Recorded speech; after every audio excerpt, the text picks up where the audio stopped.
देवराहा बाबा भारत के उन महान संतों में से एक थे जिनका जीवन अध्यात्म, तपस्या और सेवा का प्रतीक माना जाता था।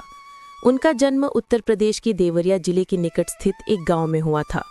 उनके जन्म की तिथि निश्चित रूप से ज्ञात नहीं है, परंतु माना जाता है कि वे 250 वर्ष से अधिक समय तक जीवित रहे।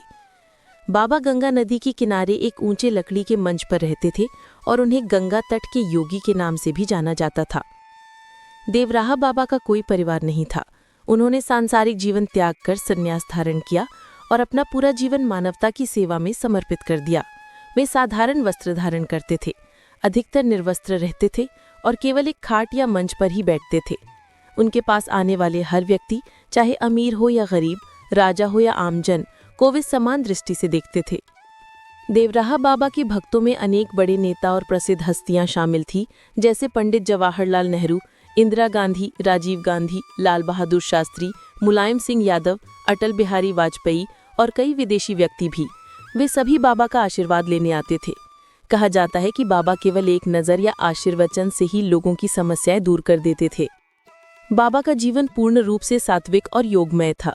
वे जीवों पर दया और प्रेम करने की शिक्षा देते थे।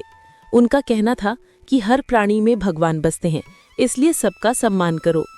वे लोगों को सत्य, अहिंसा और आत्मसंयम के मार्ग पर चलने की प्रेरणा देते थे।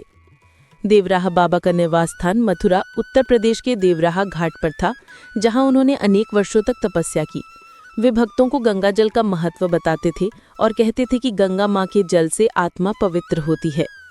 कहा जाता है कि बाबा को भविष्य की बातें ज्ञात रहती थी। कई बार उन्होंने देश और समाज से जुड़ी घटनाओं की भविष्यवाणी की, जो बाद में सच साबित हुई। उनकी वाणी में अद्भुत शक्ति थी, जिससे भक्तों को शांति और विश्वास मिलता था।